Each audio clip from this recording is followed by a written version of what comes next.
Whip stitch is a form of an overcast stitch, and it's called so because you go over the edges when you sew them. You start by sticking your needle in straight, and then next one you start over a bit. I'm going to use this stitch as an sort of a zigzag like you do on a machine to just make the fabric not unravel. So I won't care so much about how it looks. It's mostly for the use and show you how easy it is to sew it. If you have a thin fabric, you can use this stitch as an edging, but then you sew them more carefully and tighter together, not so far apart.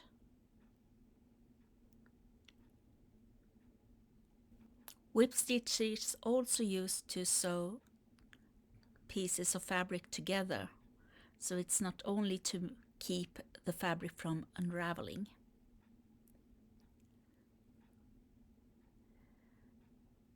It is quite a long bit here, so I have to take some time here while sewing.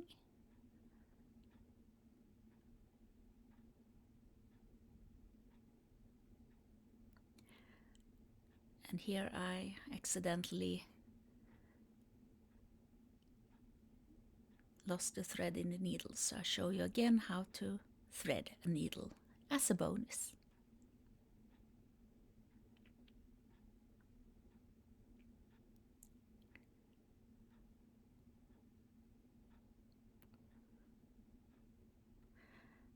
When you use it like a zigzag, it doesn't matter that much how the stitches look.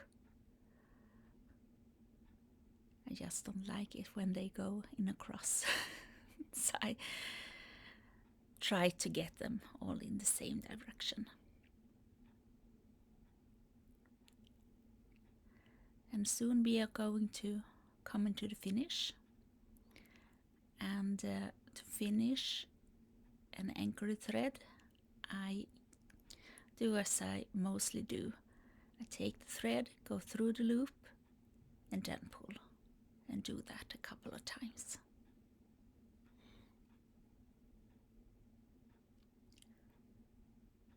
Like that.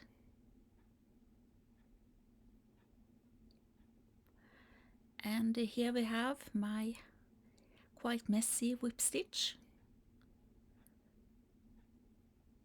but it's okay.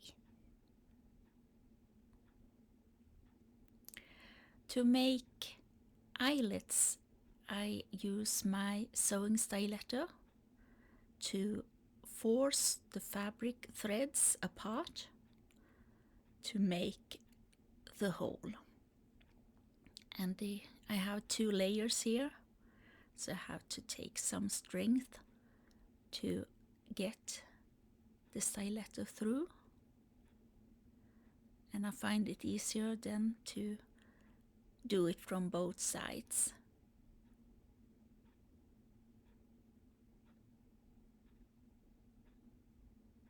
And I try to force it open so it's about the size that I want to, and just a smidge more, because usually they get smaller when you sew them.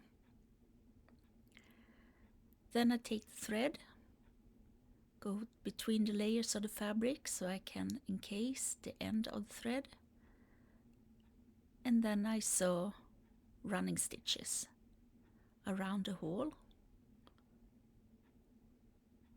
and try to make it quite close to the edge.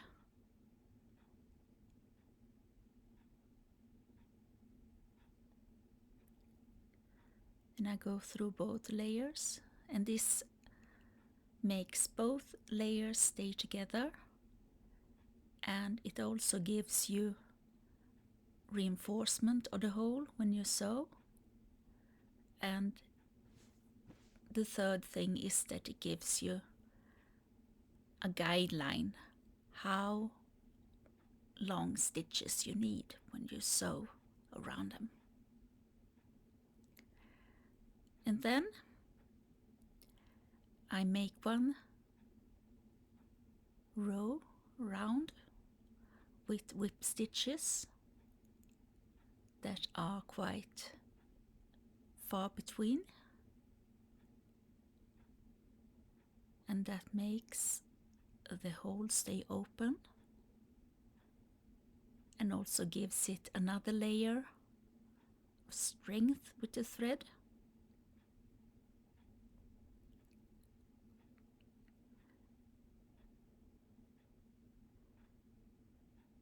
Most eyelets that you can see on extant garments are sewn with only whip stitches, and usually in linen thread that has been waxed, and that makes the holes quite sturdy, so you don't need that much more.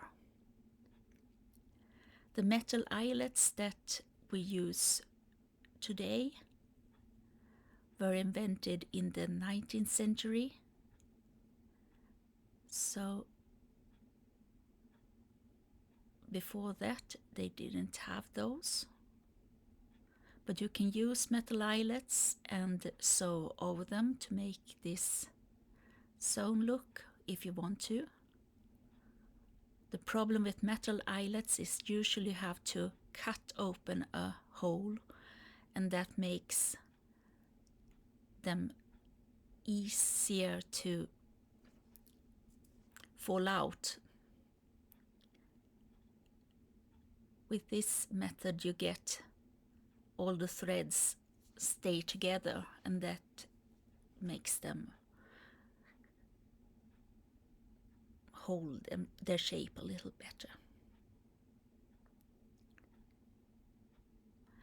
When I have made this round, I take my sewing stiletto again and I reopen the hole. This is both to reopen it and to keep the round shape.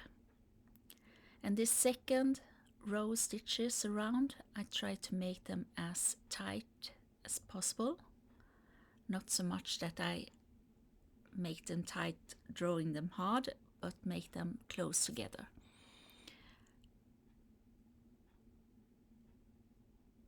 And I use the previous row stitches as a guide and try to sew them just a smidge longer.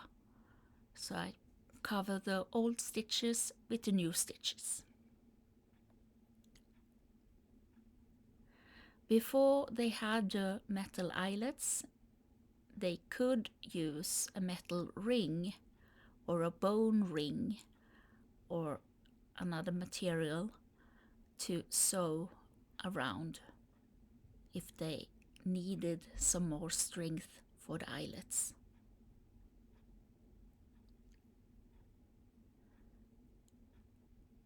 It takes time to sew eyelets because, as you see, you need to go over it a couple of times, but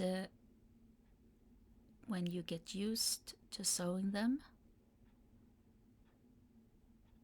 it goes faster.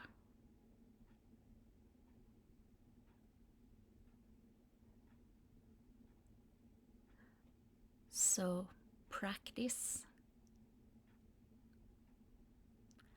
Here I didn't bend the thread before. I threaded the needle, and you can get away with that as well. It's usually easier if you have the loop in the thread.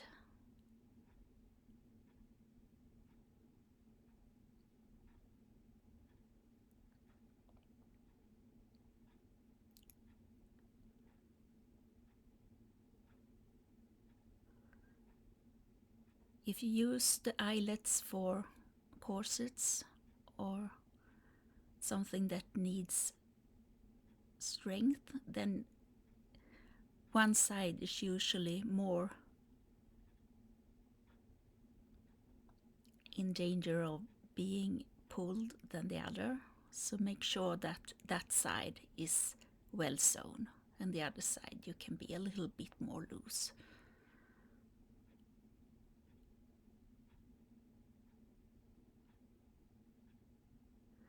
And then I anchor the thread and I try to sew them under the threads I have to make them sandwich a bit more and stay in place, and then loop back, and then I can cut the thread and it usually stays in place.